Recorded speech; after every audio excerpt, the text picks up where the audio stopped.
Recording in progress. And there we go. We are in it to win it. But aren't we always?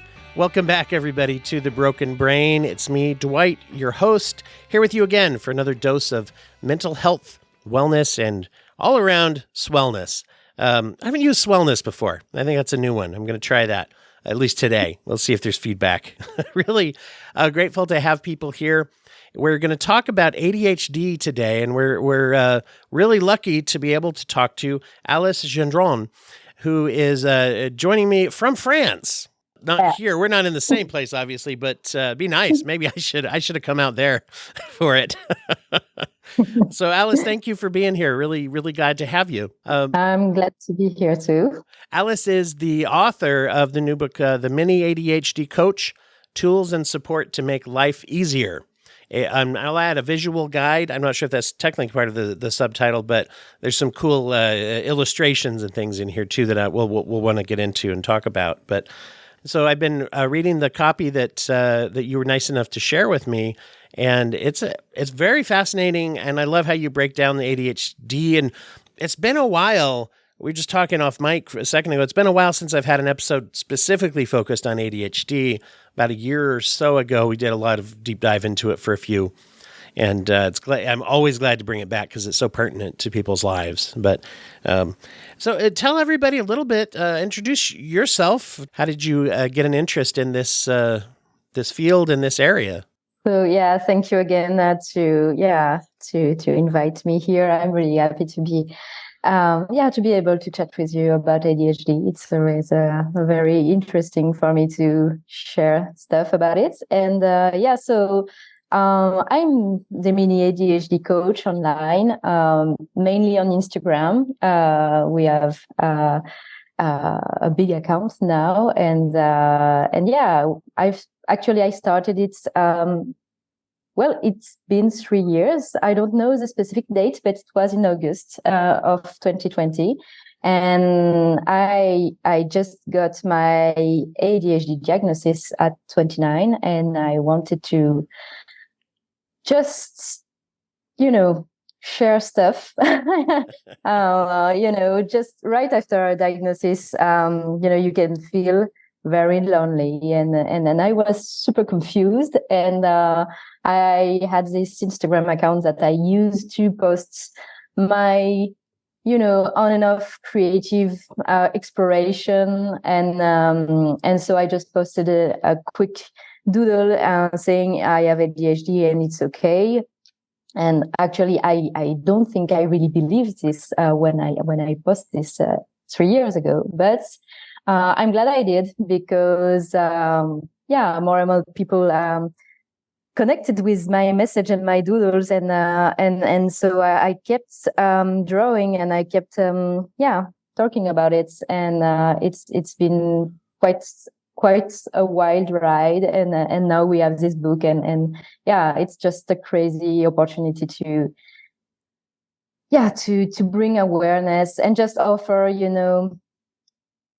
ADHD readers something's different. I think I really want to create, but we can speak a bit more about the book later if you want. But so that's me basically, I guess.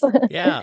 What can you share with people about the experience of reacting to diagnosis? I know when I was already working as a therapist when I was diagnosed with bipolar disorder, and I've also I've diagnosed with ADHD attached, as there as well. Particularly when I was diagnosed, it was very strange because obviously pro mental health diagnosis is healthy and helpful at best, right? That's what we can talk about, some of that, the benefits and pros and cons, I guess. But I found that I had a very surprising reaction for at least, I don't know, a minute or so. I was, oh, what? Oh, huh? You know what I mean? And it almost, it was very surprising to me that I had this reaction that was not altogether, it's something that I would advocate for. Oh yeah, this is great to learn things about ourselves, right? But there's a sort of a visceral kind of gut reaction of, oh, what do I, for me, it was about, what does this mean? How do I integrate this into my self-awareness? What was it like for you when you were diagnosed? It was weird. Mm-hmm. It was weird because, I think we really don't talk enough about what comes right before the diagnosis, and we can talk about a bit about this later too. Sure. And what comes really right after the diagnosis. And for me, it's really what I'm passionate about the most, because these are really key moments, and it's so intense when you are experiencing it, and I don't think we talk about it enough, and people are prepared enough. And so basically, when I got out of the psychiatrist's office, I was like smiling like I won the lottery. Like I was like so relieved. I was like, this, what is wrong with me? This thing that I was asking myself for years now. I just got an answer, and it was, I was really happy, like for a few hours, and then then it got really dark, and I felt, so sad, so angry. So the emotions were like wild, and I wasn't prepared to feel this. And it was just so confusing to go from this relief. And I was, in these doubts for months before I got my official results. And then really for a few moments, sadness, anger, just plain confusion, and just, I was just like, and also what we don't say enough, I think, is also that right after your diagnosis, often, your symptoms get a bit worse because you notice them, and, it's just your dynamic is different with yourself. And it's really confusing. Like for a few weeks, it was very confusing. And that's why I decided to share this on Instagram, and starting to doodle about it, and just really say it, and I just wanted to open discussions, and just talk about it, because I felt so lonely. And I think, looking back, I think really being able to share this and having feedback from people, and knowing that people related to my experience, it really, it saved me in a way, because I don't know if I really measured how difficult it was in the moment. But now that I look back, I really see that, it was not good. It was really, really, really difficult, and the emotions were extremely complicated to process. I've seen that before, that dynamic where things will take a little spike after, and I think it might be because our attention, for lack of a better term, is on that. I find that same thing. It's interesting how something that can be so liberating can also, on the other side, can also feel limiting at times too. Or all of a sudden I have this new self-definition. It's like, in reality, it should become a part of oneself, but particularly when it has to do with the way we process emotions, the way we process thoughts, and things like that, it can't help but be a major impact on our life. I feel like I've bounced back and forth where there's this, I can name this, I can talk to people about it, I can have a community about it. And then on the flip side, it's also like I can be like, oh, so here's me, and we have these messages that we're given of brokenness, right? Of being like, oh, there's something wrong with me, as you put it. And you said how this at first felt like, oh, here's an explanation of why I felt that way, but then it didn't make that go away necessarily either. No, of course not. And because I just knew that something was different about me, and I had this conviction about myself for many months, and so it was good just to have a professional, a specialist telling me, actually, he told me, it's quite obvious you have ADHD. I was okay, but I'm 29 and I saw, I saw therapists and psychiatrists all my life on and on because, sometimes I really felt bad, and I was trying to find answers, and I was just describing ADHD symptom to so many mental health professionals, and nobody told me, it's ADHD. And so, I was so angry too, because you look back. The thing is, after the diagnosis, you look back to your life, and especially when you're later in life. And I was just 29, so it was okay. But I can't imagine what it can feel like when you are like 50 or something.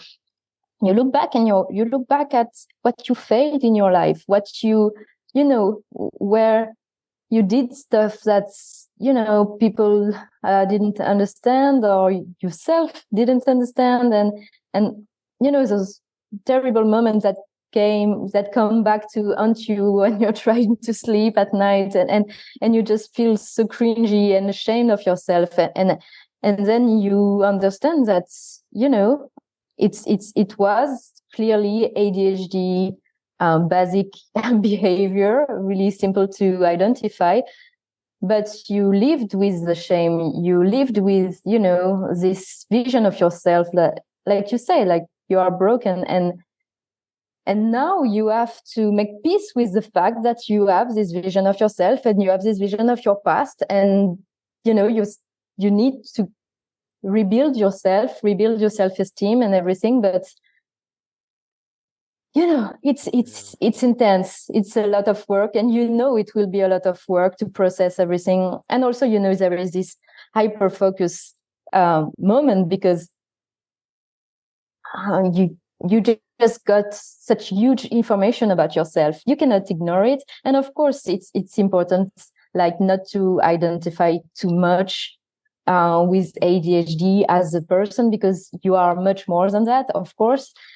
But at the same time, someone just dropped something so huge about yourself that you didn't know. It's just, you're like paralyzed, and it's really hard to think about something else, everything you do every day. And because also ADHD is so, impacts your life in so many ways, so many small ways in your daily life.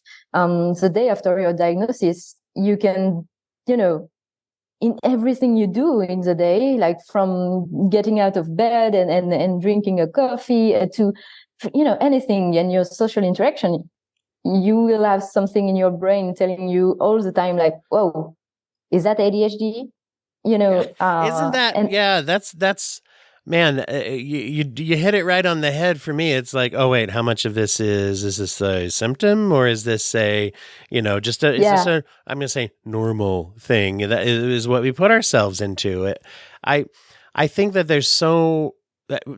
there are several diagnoses and things that you can say, well, that's not really who I am. And I think that's wise. And we got to do that for everything. I'm not ADHD. I'm a person who has ADHD, or whose mind works, who has an ADHD brain, or however you want to say it. However, there are things that come up more often than others, and there's just always little pings. You just mentioned, oh, I go for coffee, or I go do this, or I interact with someone and they don't interact that way, or in a way that doesn't make sense to me, or I can tell that I don't make sense to them. And there's just all these little, I don't want to say triggers, because we usually associate it with trauma, but I can't help but, for lack of a better word, there's these little triggers and reminders that, oh, this is here. And how we feel about it is very important when we're getting reminded all the time that there's this difference that we have with people. Exactly. Yeah. And, sorry. No. Go ahead. Yeah. So, this really, the way ADHD impacts daily life it's really what I focus the most on my work. And in the book, the biggest part is a day with ADHD, and I really wanted to show really in a typical day, like, stuff that's like 90% of people do, waking up, drinking coffee, driving, going to work and stuff. And really it impacts us like in such like small ways, but these small details are, when you compound them, it's all your life. So yeah, it's really difficult to not identify with ADHD, because in everything you do, it's here. Yeah. Maybe share that with people a little bit, your observations about how some of those things feel and are different in a day, just a day with ADHD. I like the phrase, and it's a good segment that you have in there as well. Well, it's simple stuff, but yeah, for example, you wake up and you're hungry, so you want to make breakfast. And for someone who doesn't have ADHD, sometimes it's just straightforward. Okay, I do this, I do that. With ADHD, you're not far from burning down your house if you turn on the oven and you just forget it, because for example, I turn on the oven because I want to cook something for breakfast, and I noticed something. For example, I don't know. This cup is broken. I should fix it. And so I will go out to see if I have glue to fix the cup, for example. And I open the drawer, and in the drawer I find that there is a bill here. What? Well, my electricity bill is here. What? And so I was need looking to at pay it there, and right I had now. to. I knew it was. I'd find it, Yeah. right? Yeah, exactly. And I don't know if you are familiar with the show Malcolm in the Middle. Oh yes, yeah, great show. And so I love it because it's really my generation, and the father, and there is a specific episode where the father is just doing this thing, like he has like something to do, a task to do, and he got distracted, and it's just hilarious, and this is really an ADHD experience, just you get distracted, and Mm-hmm. it can be okay, sometimes you do that, and then a few minutes later you're just noticing that you are drifting away from your primary task, and you can focus again. But if you are a bit tired, if you are a bit confused about something, or if you got I don't know, a text message that is a bit emotionally impactful, or I don't know, it can really yeah, your oven can end up in fire. Yeah. So Well, this that's is an the thing, example. right? Some tasks are like, oh, I started cleaning the bathroom and then I remembered I had to do this, or I walked past something and, I've got 3 projects going at once. It's always a little trickier when one of them involves fire or, right? Something. Yeah. I remember leaving this is a while ago, with my son when he was a baby. We're talking, 18 years ago, 19 years ago. He turns 20 this year. So He's a big baby now. yeah, Right? just a big, he's my big baby now. But so this is we were still boiling the nipples from the bottle to get them all clean and stuff. And I clearly recall I put a little pot with some water on the stove to get it boiling. I dropped them in before it was boiling, and then went outside to do chores and things. And eventually, I mean, I was bebopping around, but then found myself outside. And I don't know if people know this, but water, it evaporates, and whatever's in that Yeah. pot is, especially if it's rubber, not a good experience for the household for the rest of forever, as it smells like rubber, for a day or two, I should say. But yeah, and also here's the thing, though. This is all pre-diagnosis for me, and so I labeled myself as stupid for that. And that's a dumb mistake. Not that I'm a dumb person necessarily, but I feel more like a dumb person in that moment. How could I do that? Who could do that? Right? Yeah. Oh my gosh, terrible of me to make that mistake. And so I'm familiar with that labeling, and I think people go through that, especially if we don't know that, right? We don't know kind of why that's happening. And it was interesting to me that it sounded like it made a big difference for you when you found a community approach, or you found other people who could empathize and share their experiences. Yes, of course. And you're not alone labeling yourself like that. And self-esteem is a big part of ADHD, the ADHD experience. And that's really important for me, because I see comments and I get messages from people. And, as much as I try to make content about ADHD in a friendly, kind, and cute ways with my tiny doodles and my character with pink hair and everything, in the end, I know that a lot of people are really suffering, and I have a lot of empathy for them, because I think this is what people really don't understand about ADHD is it's hard to it's hard to maintain a good vision of yourself when you keep labeling with yourself, like you said, and even after a diagnosis, I think a lot of people keep having this self-talk that is terribly destructive. And that's why we know that people with ADHD, especially undiagnosed, but diagnosed too, struggle with really, really dark things like substance abuse and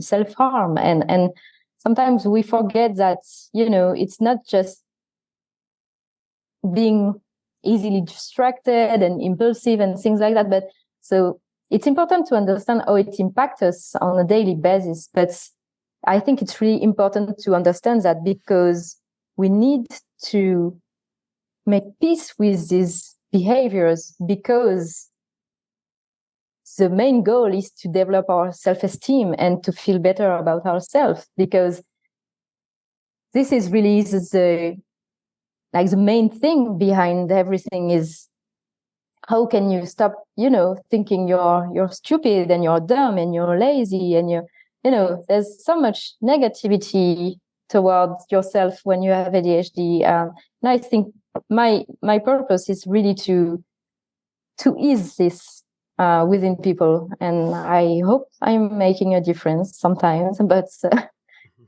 it's not an easy task, I think.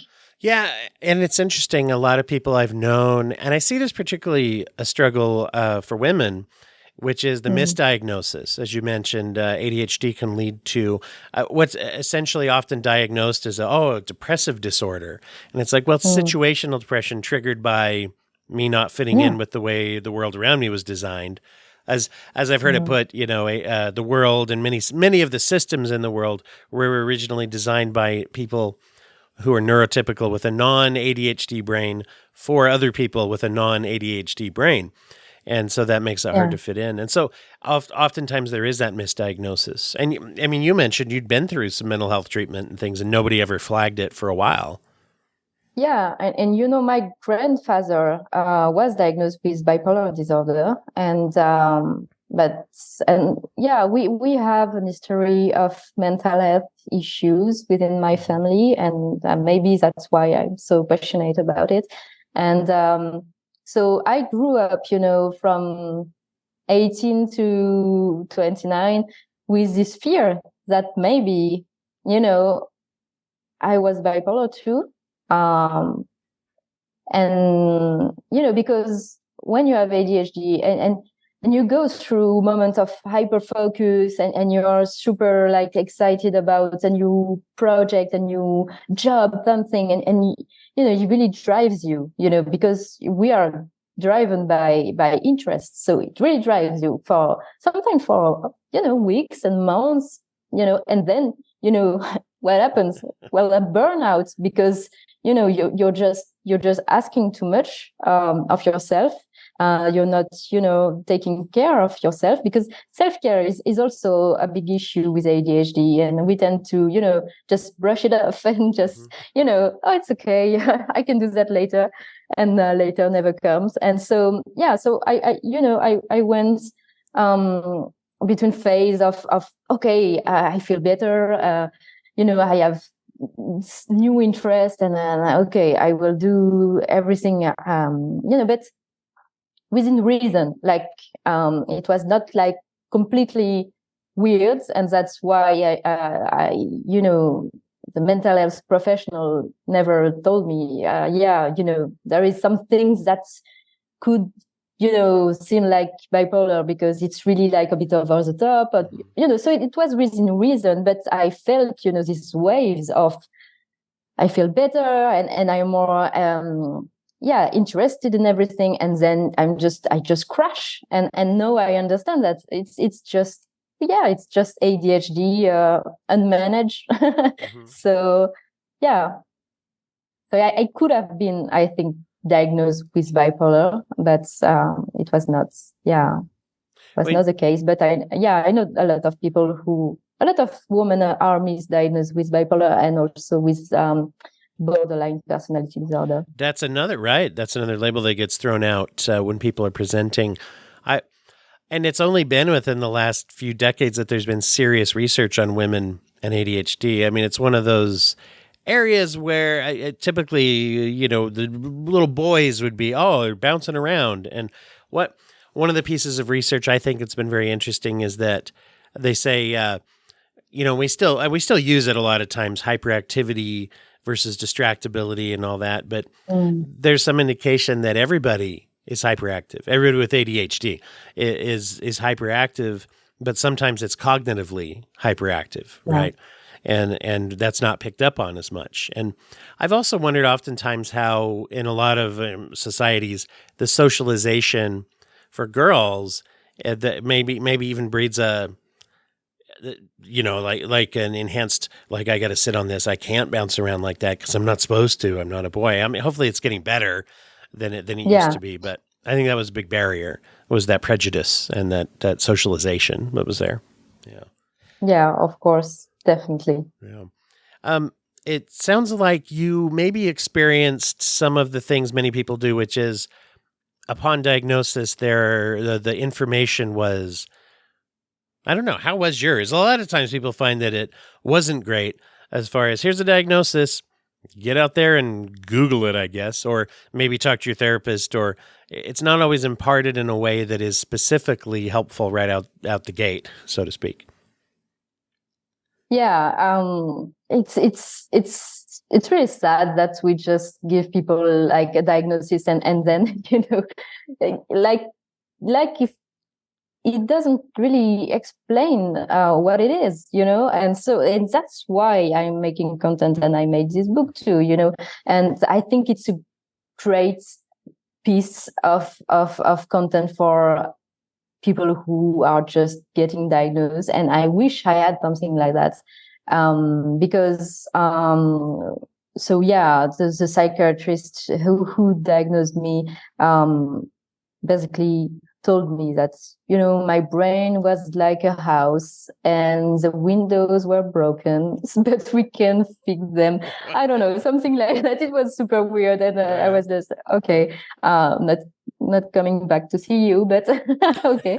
And even I was diagnosed another time. A few weeks later, I saw a specialist, because I wanted like double check, and she was great, and she was definitely kinder and more on page about ADHD and how it presents itself. But at the same time, it felt a bit the same. I was just in the wild with this information alone. And I remember searching for books,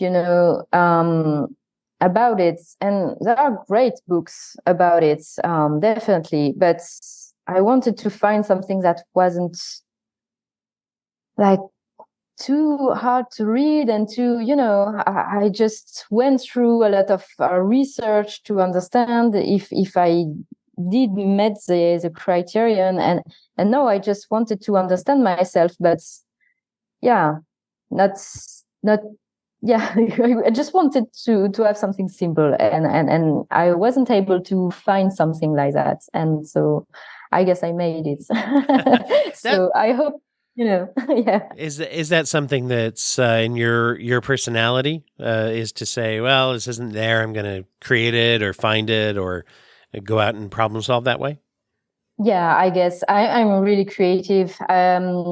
A lot of people with ADHD are, I think, even though I think it's really difficult to assign positive traits to ADHD because, we don't have really scientific data on it. So we can just speak from anecdotal information. And so I see a lot of people who are creative around me who have ADHD, but maybe I just don't see the one who are not.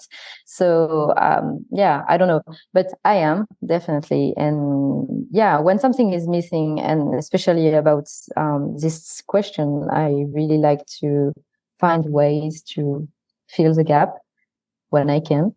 It's a great way to do that. I've had a lot of guests on the show, particularly those that have written books or have created databases. We had somebody on a while back who had done that with resources for loved ones of those struggling with substance abuse and trying to fill that deficit. It's really cool. It's one of the things I like about talking to people on here is that innovation is a really cool thing, I think. You touched on something that is very big nowadays. I'm curious your thoughts on it, which is the where is our focus, strengths or symptoms? And I hear, there's a lot of strength-based therapy and strength-based coaching and things about embracing the, kind of whether it's, you want to call it the strength or the superpower inherent to things versus the weakness, and how do we balance that? I'm curious your thoughts about that emphasis. So I don't believe in superpowers because I don't think, we are just humans. We don't have superpowers. It's just the basic reality. And I think these are strong words, and I think, they can trigger a lot of guilt. Because if you tell someone, oh, but you have superpowers because you have ADHD and you can hyper focus on stuff and you can get good at, really. And if they don't manage to do that, what do you do? and how do they feel? And that's really, that's why I think it's really, we have to be, I like nuance. I really like nuance. I think it's really important to bring a lot of nuance to the conversation within the ADHD community, because I do believe we have strength. I do believe the way our brain is wired can make us do things a different way. And I think sometimes a different way is a very interesting way. And, you can really take advantage of that. But at the same time, you have to be in a position where you can take advantage of that. And we know that there is so many comorbidities with ADHD, and, there is so many different things, and every individual is different. And, there is trauma, so it's really hard, I think, to tell to someone, but you should take advantage to that, of that. And because if they can't, it will just hurt them more. So we need to find ways to uplift people and help them to overcome their struggles, because of course this is the goal, is to get better and to be able to do the things you want to do. That's really important in life, I think. But at the same time, we need to find ways to tell it. And I don't know if I have the answers to that, because it's really difficult. And I think there is so much content today about, self-development and motivation, and everybody's trying to do their thing, and maybe we have to push it through, and maybe we have to be super kind. And so I think, it's a bit confusing, but I hope that in the future we will find this nuance, and we will find ways to help people just achieve what they want to do in life. Mm-hmm. It's a big, I tend to be pretty strengths focused. As you're talking about, though, that illuminates an interesting idea, which is, if someone tells me you should have this strength as a blanket statement, you probably have this strength because of this. You're absolutely right. You mentioned a little bit ago, if, you're going to be so creative, you must be so creative. And it's like, what if I don't feel like I am? Now, see, I tend to look at it as I think everybody is creative. For example, it's just finding how they are, but that's not necessarily related just to ADHD. So I wonder if the commonality between how we're taught, this is a big thing that's discussed nowadays, which is how do we focus on a strengths-based approach without putting everybody, because it's under one umbrella or whatever. To me, one of the keys is individualizing that.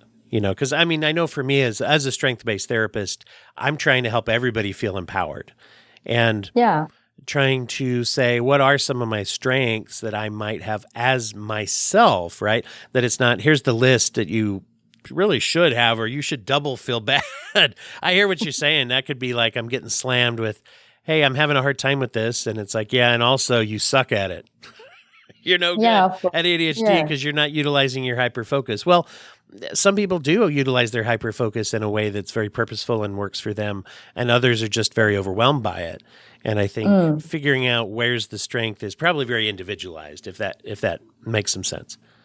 Yeah, definitely. I think you're totally right. And I come from content creation, and so I have this vision of I need to be able to communicate information and ideas to a lot of different people with the same content. So I think there is definitely a difference between what I do in a really mainstream, way where I talk to a lot of people in just one content, and of course I do believe that everybody should be able to get this individual approach. What is a bit sad and frustrating today is that it's not the case, and a lot of people desperately need it, and it's hard to see them in social media and commenting and sending messages and feeling so lonely, because they don't have access to this individual approach. And so I hope in the future we will be able to develop, I don't know, ways to make it accessible to everyone. Well, and that, as we're talking about it now, it opens my eyes a little bit to some of the potential pitfalls I probably should be looking out for a little harder as I approach things from that strength focus thing. The content creation, I think, is potentially a big strength that happens nowadays. If you approach it, obviously, with research and things, but it does things that therapy can't do because it has such a wider reach. And you get people who either they don't have access, and so it can be very helpful that way. But ideally, you get people who are getting things from treatment. They're getting information and things from content and content creators like yourself. Just like, you get something from a friend you don't get from your doctor, and you get something from your doctor you don't get from a friend, that kind of thing. Yeah. So I think it all ideally works together.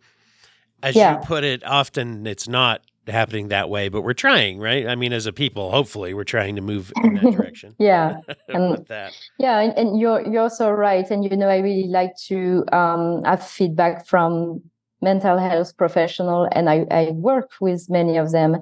And because, as I told you at the beginning of our conversation, I also focus a lot on is the right before the diagnosis moment, when you are just in doubt, and because it's really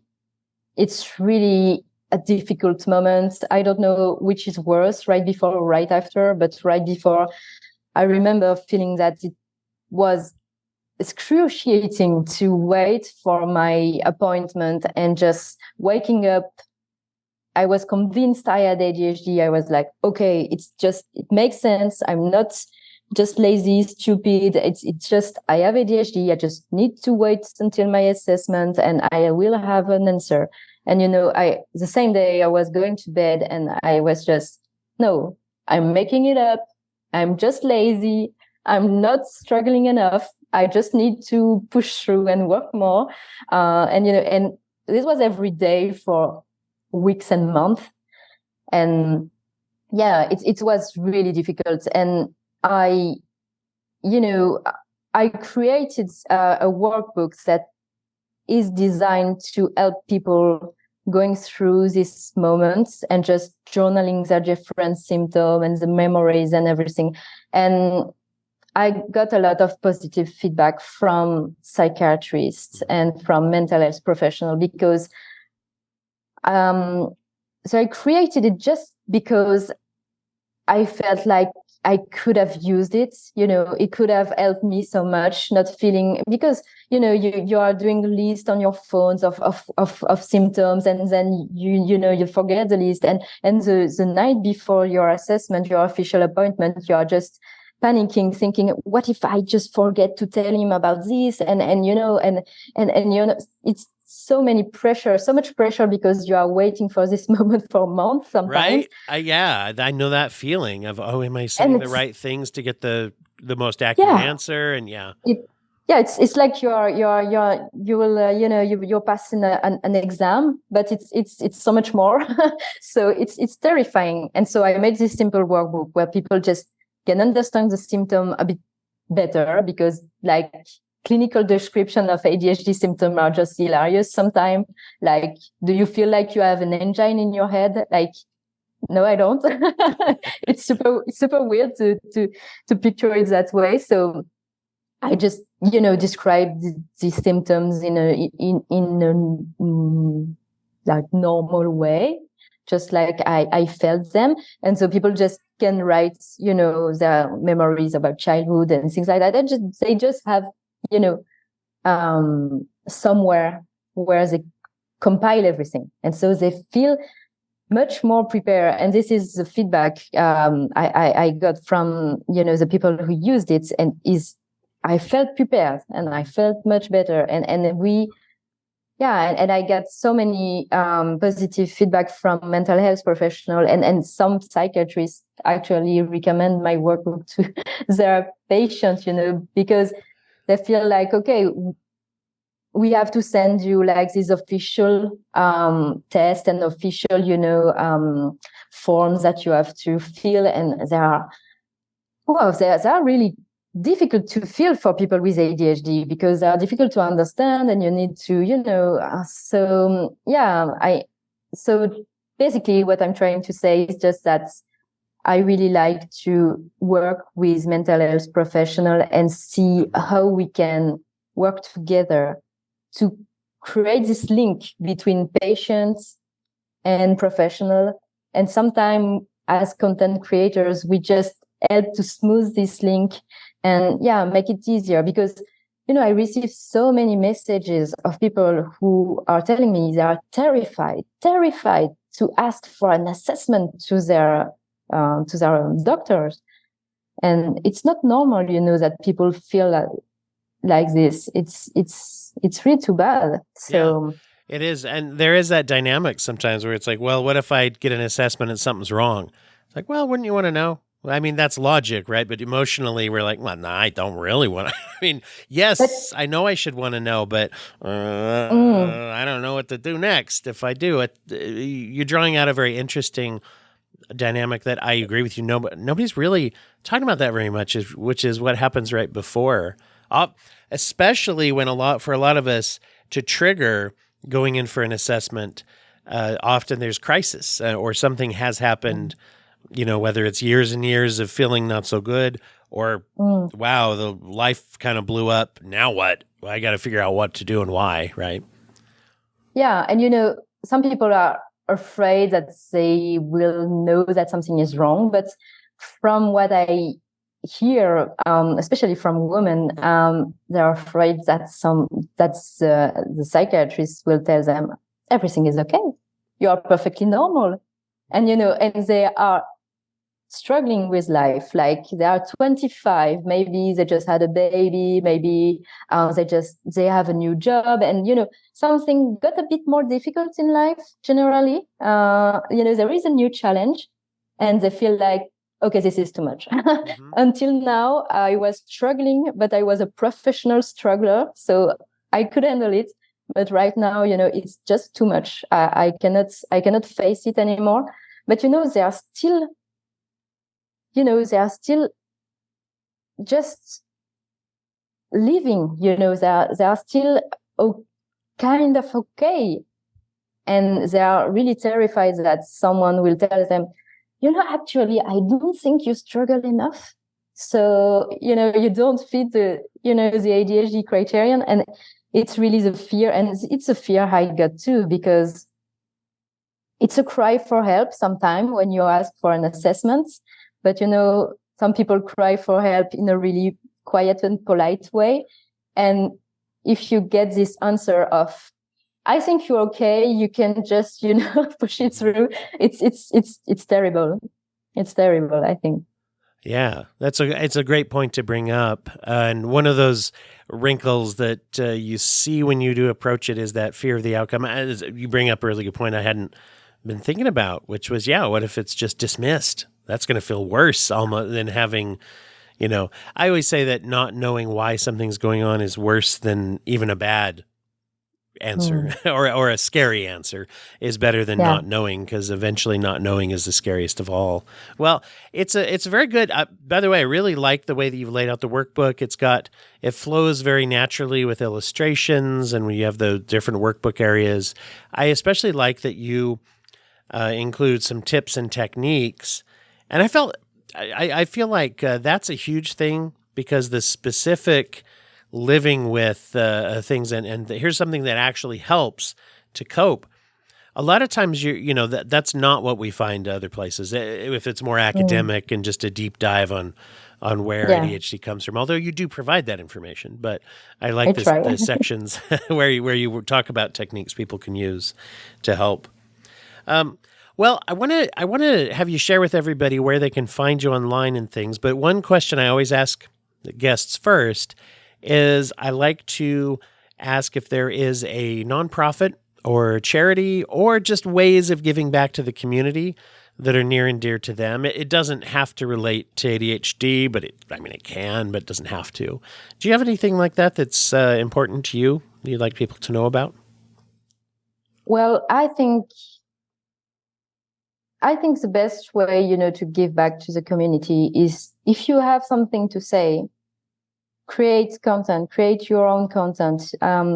I get a lot of messages from people asking if they know if I know a similar account to mine on Instagram, for example, but about autism or about BPD or about bipolar. And so if you have something to say, please say it. Please create content. You don't have to be good at it at first. When I started posting doodles, I was literally drawing with my finger on my phone. So it was not good. And you can still scroll, and find this bad illustration on my account. I will never delete them. I'm proud of the path. But yeah, I think really just, if you feel like you have something to say, and it doesn't really matter who you are, you have your unique perspective to things, and just try it, and maybe you will make a difference for someone, and it feels good. Mm-hmm. Yeah, it's interesting how advocacy can range all the way from blogging or creating video reels or things like that, but it can even be as simple as retweeting a certain tweet. I mean, we can probably go beyond that, but if that's all we can do, by the way, you did the illustrations then yourself in the book? Yeah, of course. Great. I thought, yeah, that was the case, but I had forgotten to ask you about that because Yeah, this is my main, way to communicate. Like writing the book was a bit more complicated than just drawing the illustration. That was really, and you will, yeah, if people check my account on Instagram, they will see that it's mostly illustration. And yeah, I don't care too much about big paragraphs. Well, it breaks it up quite a bit, I think. Yeah, if you're just the flow. I also, it's funny. I've had a goal this year. I mean, I kind of messed around with different creative aspects, but I've been actually trying to learn about drawing and practicing, and mostly I'm recreating, animation or cartoon characters that I'm just trying to see if I can draw like. And you have this very elegant, I'm learning anyway, what I'm trying to say is whether people realize it or not, it's very hard. There's a talent, not just a talent, but there's hard work to that. And you have I really love this style that you use. It's one of my favorites, is the very elegant simplicity, which is also very difficult to do and make it look really good. And you pull it off really well. Yeah, well, it's the only thing I can manage to do. I'm not a good drawer behind, doodles, but yeah, when you draw every day for 3 years, you tend to get better. Yeah. Well, there's something about it, even if it's just like putting the shapes together in a way that makes you feel it's aesthetically, even though it's an animated style. Anyway, I don't mean to. I'll go off on a deep dive of Dwight's journey through drawing. It's not what this episode's about, but I just wanted to say I appreciate just what I would call an elegant simplicity that communicates emotion in a very, very effective way. So I really do like it. That's a really nice compliment. And I'm going to join the list of people who's going to recommend this. I think it'll be very helpful to people I know as well. So I really do appreciate you sharing about it. Tell people where to find you you mentioned your socials a little bit, but tell people what they are. Yeah. And also what's a place, if there is a best place, that they can find and procure the book. So yeah, you can find me mostly on Instagram. I'm the mini ADHD coach, and we also make YouTube videos now, and you can find also a lot of information on my website, theminiadhdcoach.com.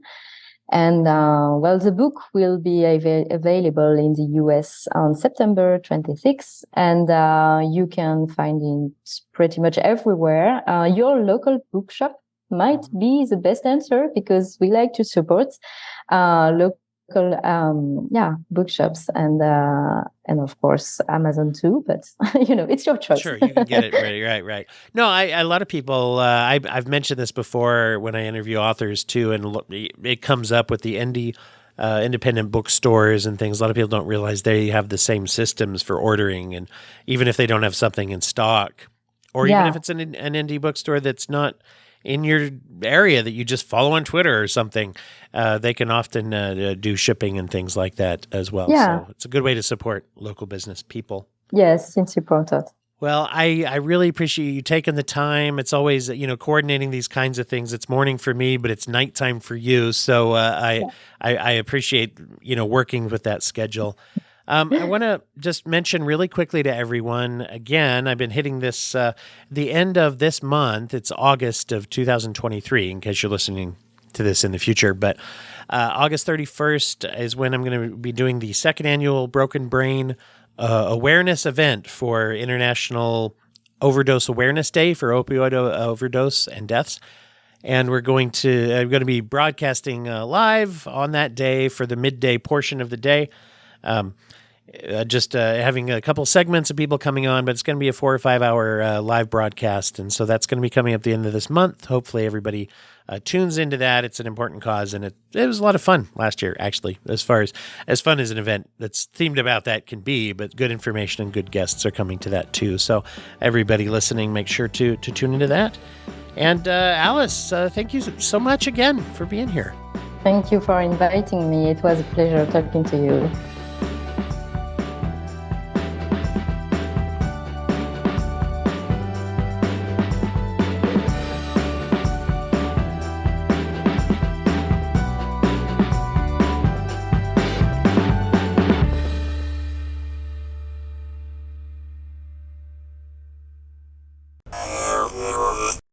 Thank you for listening to the Courtemp Arts Podcast Network. To listen to more Courtemp Arts shows, visit courtemparts.com.